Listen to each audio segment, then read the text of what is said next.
Thank you very much. I am very honored by the invitation to put on this conference by the Thai Research Fund and the Bank of Thailand and UTCC, the very generous remarks, and they're very heartfelt. I really appreciate it very much. I want to say some words about the project, especially really for those of you who may not know some of the details. So there are many pieces to the project. There's an annual survey that started in 1997 with 192 villages, and we have continued with the annual resurveys up through the recent years, so it literally is 20 years in the field as of May of this year. So this is really a birthday party, genuine celebration. We started in 4 provinces. The resurvey, we had to cut the sample a bit, but we have gone every year, as I said, and we have extended from the original 4 provinces to 2 more in the north and 2 more in the south. The urban surveys started in 2005, also annual, so that we have both rural and urban data in the same provinces. And the monthly survey in the rural areas started in 1998. We're at 226 continuous months of data gathering for about 720 households. That's very intensive. There are only 16 villages, but we have 45 households per village, and the many details are available that you would not be able to figure out if you had the annual data only. We did recently start in 2013 a monthly urban sample, so we have those details for urban areas as well. Just to give you a sense, overall, these surveys were interviewing about 3,000 households a year. And it is a long-running panel data.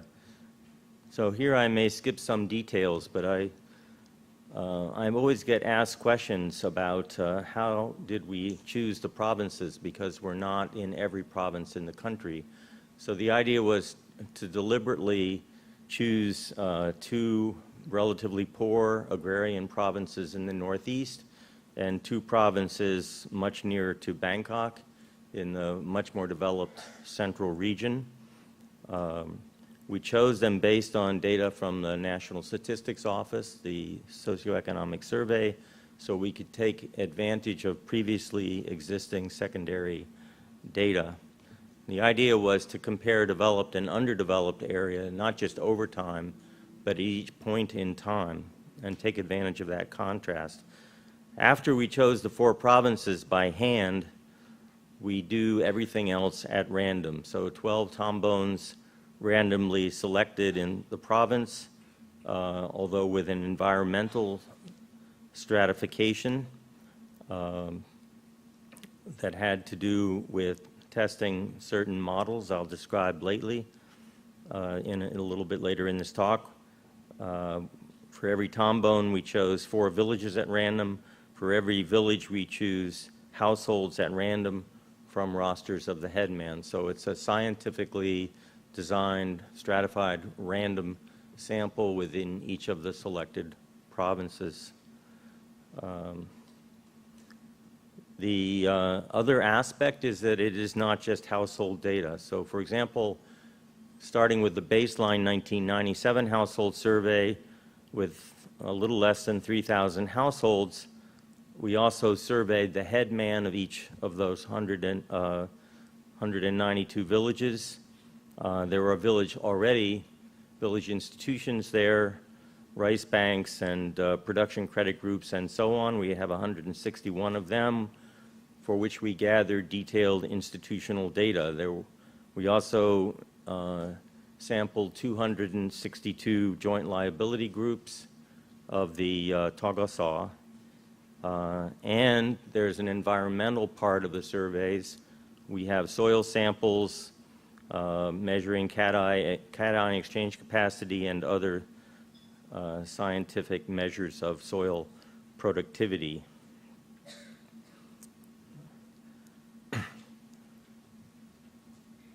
And from these original baseline data, we selected one tombone and 4 villages in each of the 4 provinces to collect the monthly data. There's even more environmental measurements in the monthly data than in the annual surveys. We have seed, fertilizer, pesticide, herbicide, hired labor, exchange labor, rented capital, and of course the outputs. We have planting, maintenance, and harvesting stages. We have weather shocks, we have our own rain gauges, and we measure temperature and soil moisture. And the monthly data go continuously with enumerators who are relatively local to the area. So let me just say a few words about the research that is coming, even though some very kind words have already been said, coming from the data. The whole project was designed with economic models and theory very much in mind, so that we would have the requisite data to test the models. And so we have models of households, models of villages, models of regions, and created models of the entire Thai national economy, which includes flow of funds and labor migration. So the data become an integral part of the entire kingdom. We've done work on risk sharing, measuring how households and villages help each other, effectively managing to smooth consumption against adverse shocks to a great degree. And we document different degrees of risk aversion among those households. We use a risk-sharing framework to return to not only measuring productivity, but looking much more generally at the rate of return of household enterprise to measure and adjust for idiosyncratic and aggregate risk. We focus on informal networks in these villages, kinship ties, and borrowing and lending and gift giving, and effectively view life in the village as something like an informal village money market with transactions chains among the households in borrowing and lending and gift giving. Life isn't perfect. Households face obstacles. We try to figure out what those obstacles are.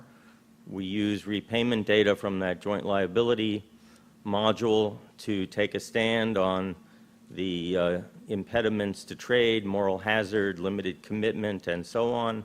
Work with Anna Paulson, who was one of the co-founders of the project, on occupation choice to distinguish, again, the underlying obstacles to trade. Work with Alex Karivanov using the dynamic panel data and distinguishing the urban areas' constraints from the constraints in the villages. Along the way, as a surprise, the government introduced the Nunglan Bat Village Fund program, and because we had pre-existing data, we were well positioned to evaluate the program. We could make a model and make a prediction about what would happen when the village funds came in, and then we could compare the prediction of the models to what actually happened. And we actually have a pretty good fit and a very good first understanding of the impact of the Village Fund program. And work continues today in trying to understand more and more the important details of how the Village Fund program was administered. And as I was anticipating, we can use the data to think about villages as small open economies. We've created the basically village-level national income and product accounts, so we have flow of funds in and out of the villages, balance of payments, deficits, and surpluses. Work has been done understanding how monetary policy at the aggregate Bangkok level makes its way into these villages using the data. And again, recently published today, actually, in the Proceedings of the National Academy of Sciences, is a paper understanding regional flow of funds. So these are some of the topics. There's more work to be done. Longitudinal studies with 20 years of data, or even less when we wrote the paper on wealth accumulation and factors accounting for success. I should have said all along, I'm not reading out the titles of these papers or the journals. I'm assuming you can see them from where you're sitting. The co-authors of many of these papers are here with us today. And additional future studies are possible. One theme of this conference will be education and understanding child human capital through data gathered in the field. There's an ongoing project with the data to understand how parents make decisions for children about keeping them in school or withdrawing them early, and as more data are gathered, we would have their experience of these kids in the labor market. With 20 years of data, we can actually see children who are born after we started to collect the data, who have gone all the way through middle school or high school and are currently out in the labor market. Likewise, we can study the effect of health and health shocks. We have initial baseline conditions, and one could imagine or hope for combining our in-depth socioeconomic surveys with additional data on the health conditions of these households to understand the important interaction of health and education and economic well-being. So there are many advantages to having long-term studies like this. It actually builds trust with the households. One might ask, how is it possible that we stay in the field for so long? And the answer is that the households actually appreciate that we take such an interest in their lives, that they are actually happy to talk to us, happy to see us return, and we have become an integral part of their life and they of ours. Our resurvey rates are very high on these surveys. 99–98% of the households are resurveyed every year. We've had years where no households at all drop out of the surveys. So the project is a very big part of the Thai Family Research Project with Kun Sombat, who unfortunately fell ill yesterday. We're hoping he can come tomorrow. So I will try to show you a little bit of what he might have said, featuring this book, Chronicles from the Field, which is actually written by us and Rob Jordan, describing in much more detail the mechanics and difficulties and personal side of collecting all these data. So Kun Sombat, if he were here, would be showing you this slide and brings a smile to me, because the first thing he says is the overall collaborative goal, which is policy should come from research. So it reflects, yes, our theme, but also the dedication of Kun Sombat And Kunyu is here, the project manager, is here today, somewhere in the audience, and the project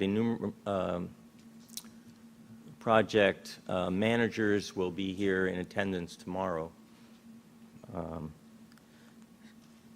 So Kunsomba was going to talk about building trust within survey teams, with households and local institutions, building trust with researchers. I can only imagine what he might have said there. And building trust with donor institutions. I'm not sure if you can see these pictures in the back. This is Kunsomba and I having one of our many conversations. And you can see all the interactions of enumerators with households, enumerators among themselves, me and my staff in the field, in the villages, as we often are. Kunsomba was going to talk about keeping trust. Once you have it, you have to retain it, and the difficulties that can come about from struggling to find funds to keep the project going. After all, enumerators worry about their employment, and we didn't lock up 20 years of funding from the very beginning. It's been a struggle every year to keep going, and especially to keep the key staff, which we have done. I cannot speak for Kunsomba, but I hope maybe he can be here tomorrow and say some of these things in person, but at least here you do get to see the pictures of data collection and so on from the villages. Let me just try to wrap this up by making some comparisons. The scale of our project is bigger than any other of which we are aware. The ICRISAT data widely used in economic development studies. We have gone for longer and asked many, many more questions. I would like to hope that we have helped inspire comparable efforts. The Yale Growth Center, for example, is now engaged in a large-scale planned multi-year survey in Ghana and Tamil Nadu. There's an ambitious plan under the Kavli Human Project in New York City to gather very detailed data from residents over a very long term, over several decades. So people recognize the value of the data. Of course, the project began in Thailand. It has, over the years, had impact in other countries. We've literally used the questionnaires in Mexico to evaluate their credit unions. We've had influence on the central bank and the Universidad de Chile, who have been conducting household surveys. Annually, it's become a highlight of that central bank, and the governor hosts a press conference every year to describe latest results from the central bank household surveys. I've helped China in a small way in the design of surveys that they're now doing. The IMF has taken an interest in this project to create models to evaluate low-income and emerging market countries. There's been collaboration with the World Bank, with Kenya, private sector, mobile banking, and collaboration in the U.S. with some fintech companies. And as I have been saying, additional collaboration with central banks in Brazil, Spain, Sweden, and I'd like to think in my own way with the Federal Reserve Banks of Boston. You'll hear more about that from Scott Hsu. New York and Chicago, where Anna Paulson is a vice president who, as I said, was a founding partner in the team. The data are utilized continuously and made available through Dataverse. They're available on my website. They're available through UTCC website. We have, to date, about 90,000 downloads of the data, so people are aware.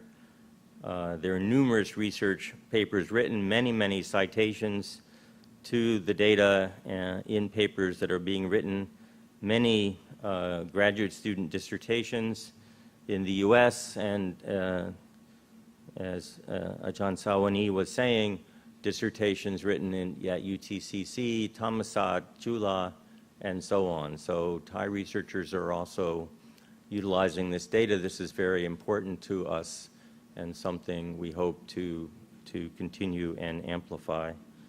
So I want to thank you, first of all, to thank Kun Sombat and Kun Yu and the entire staff of the Thailand Research Project, Family Research Project. If it were not for them, we would not have this data. It's only because of them that we can be here today after 20 years.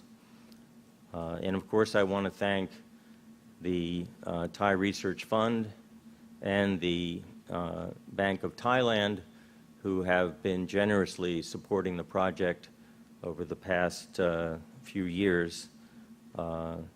UTCC has been an extraordinary supporter, including support from an anonymous donor through UTCC.